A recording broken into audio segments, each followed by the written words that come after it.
My number 5 team in the MLB power rankings are the Los Angeles Angels.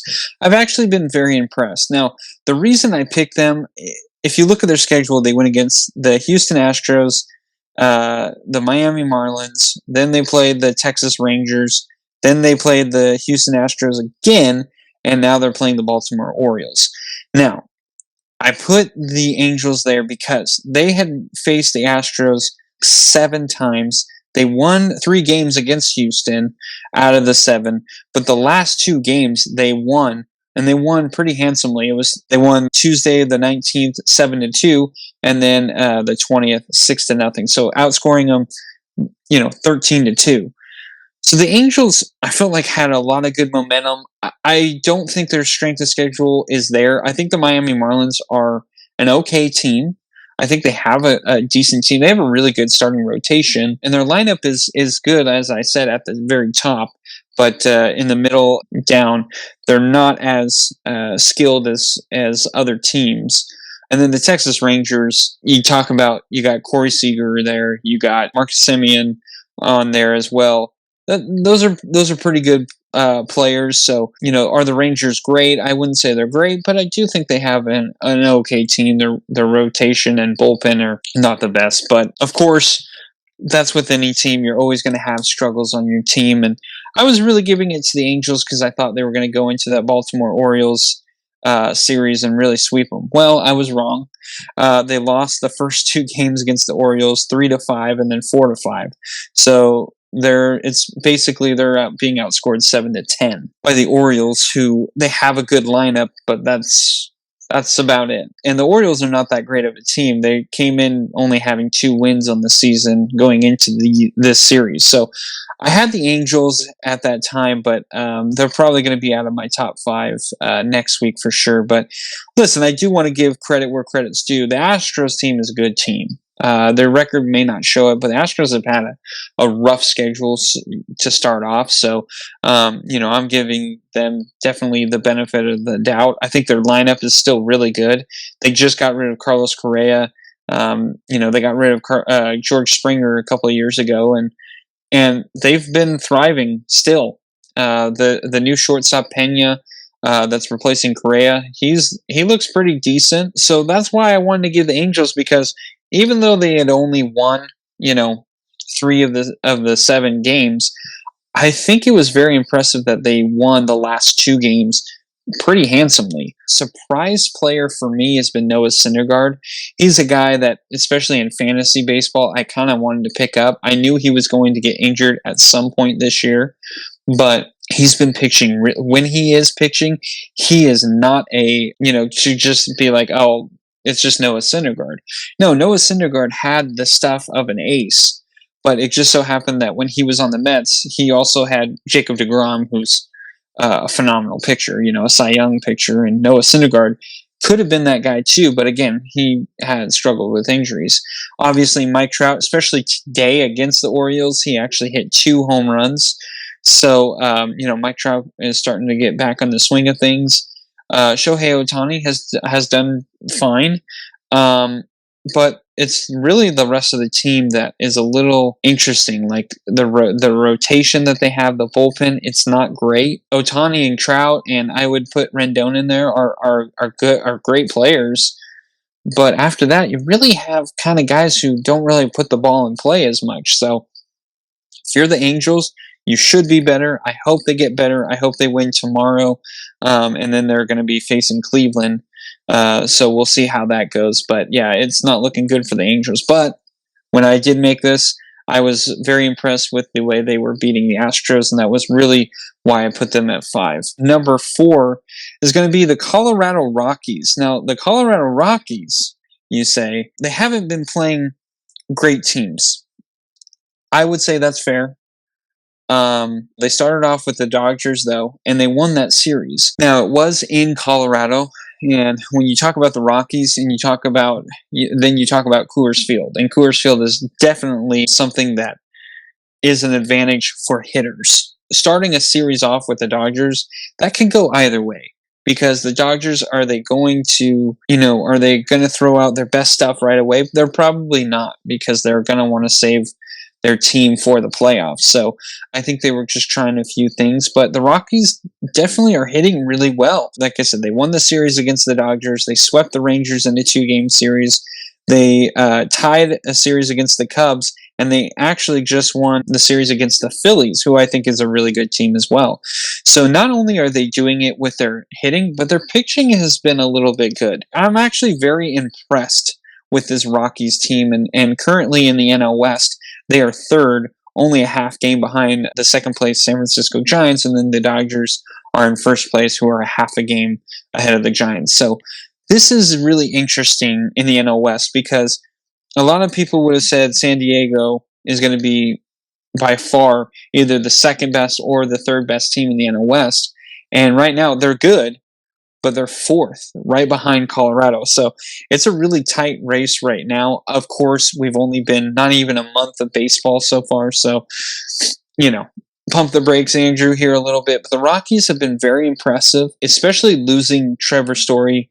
Yes, they gained Chris Bryant, but I would say Trevor Story is a little bit better of a defender, and he's got a bit of, I think he has a little more power, or maybe it was just Colorado, but has a little bit more power than Chris Bryant. Chris Bryant has a pretty swing, and he can play multiple positions, and that really helps with the Rockies, and so far it's been so good. So congratulations to the Rockies, but they're right now my number 4 team. So my number 3 team, and this is where it gets really interesting, I have the Toronto Blue Jays. Now, the Toronto Blue Jays are stacked, as I've said, and I wasn't really pleased that they weren't playing. They were barely beating the Rangers, which they should absolutely mop the floor with the Rangers. They had a series against the Yankees, and they tied that 2 games apiece. They won the series against the A's, but this is what sold it for me, is they won the series against the Boston Red Sox, and I like the Red Sox. I think they're a really good team. And now they're playing the Astros, and they have won the first 2 games, and they're going to be playing the Astros tomorrow for the sweep. If not, they'll at least have the series won. So this Blue Jays team, I felt like kind of started off slow, and that's kind of why I was a little hesitant to put them at the very top. But I won't be surprised if next week I come on here and I say that Toronto Blue Jay team is something special. You got Bo Bichette, Vladimir Guerrero Jr., George Springer. You got Kevin Gausman. Manoah has been a nice picture for the Blue Jays. I would say Hyun-Jin Ryu, but he's injured right now. Jose Barrios, I think, was kind of a steal. Now, he has struggled a little bit, but he is one of those guys that can be a pretty big factor later on. Ross Stripling has been a nice fit for them. They have Yusei Kikuchi he was over in Seattle. Now he's obviously with Toronto. And then you talk about the trades that they got. Matt Chapman. I think Kevin Biggio, he should be better, but he's been a nice little fit. Ramiro Tapia has been a nice signing for them. Lourdes Gurriel. I mean, they have such a great team. This is a scary, scary team. Their bullpen is pretty good as well. So, Toronto Blue Jays for me is definitely my number 3 team. My number 2 team, I almost put them at number 1, but I was really more impressed with the number 1 team beating my Giants, and we'll talk about that in a second. But was the number 2 team is the Los Angeles Dodgers. The Dodgers, what is it? I mean, the only thing I was disappointed is that they lost the series against the Rockies. Now, then they played the Twins, who are an okay team. I wouldn't really put them as good. They completely swept the Reds, and they absolutely should have. So, they did what they needed to. They won the series against the Atlanta Braves, and that is a series that I was really, that was going to be the test for the Dodgers, and they handled it almost really, really well. And then you talk about they're playing the San Diego Padres this weekend. They won on Friday. They lost. The Dodgers actually lost to the Padres today. So tomorrow will be who wins the series. But, I mean, what else is there to say? As long as they're having a winning record, I'm always going to probably have them in the top 5. I mean, you talk about Clayton Kershaw. You talk about Walker Buehler, Julio Urias. You look at Max Muncy, Freddie Freeman, Mookie Betts, Gavin Lux, Chris Taylor, Cody Bellinger, Justin Turner. I mean, there's so many great players on that team. Will Smith, Trey Turner. I can't believe I forgot him. There's so many great players on there. Like, if they were losing, then I would be like, this is like the biggest disappointment. But as long as they're winning, they're going to be in the top 5 because this is just a ridiculous team, and this is a team that should be there towards the end, should be making a push for the World Series. And, as much as I don't want them to, listen, reality says this is a great team.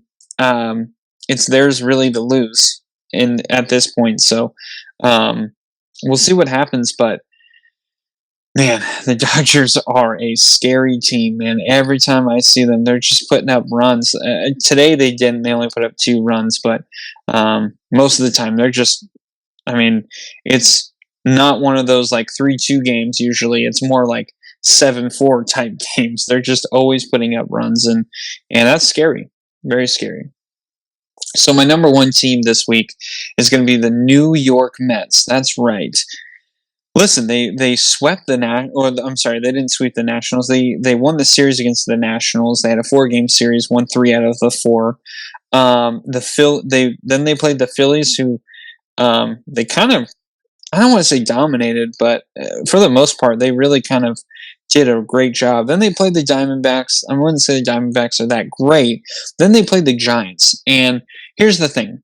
If I were having a top 10 list, the Giants probably would have been number 6 on that. So they postponed the game on Monday due to weather. So on Tuesday, they had a doubleheader. The Mets won both games again in that game.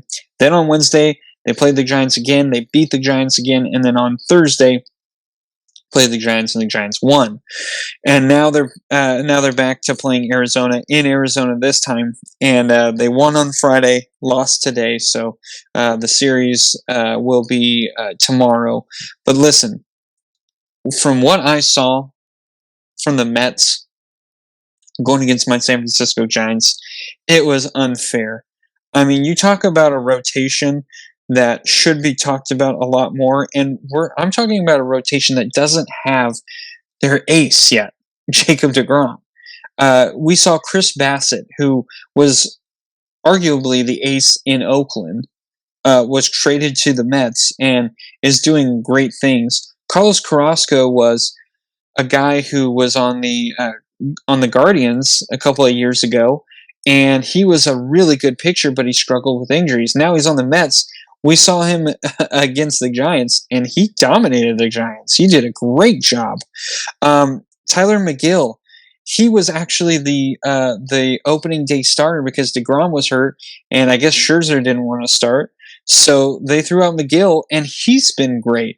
He struggled in like the first 2-3 innings against the Giants, and all of a sudden just completely shut the Giants down after that. It was quite impressive for a guy who was struggling, and then all of a sudden just like grinded his teeth and got to work. Then you talk about Max Scherzer. I mean, what else can I say that hasn't been said already about Scherzer? Dude is a pitcher. I mean, that's plain and simple.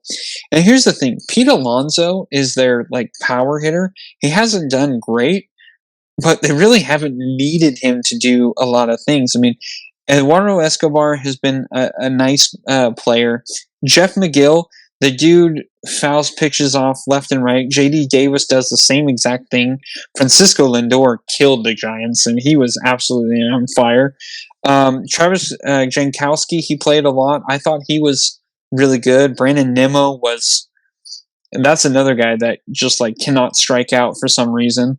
And then Starling Marte, he's been a nice pickup for the Mets too. So all of this Mets stuff is starting to kind of come together. I'm very surprised. Now, can they maintain it? I think with the rotation, if they can be healthy for the most part, like if there's one guy who's down, I think they can live. I think they'll be fine. But especially if they get DeGrom back and DeGrom stays healthy for the rest of the year, this Mets team is going to be so difficult to beat. And it's something that I think everyone needs to pay attention. So New York Mets, number one in this week's power ranking.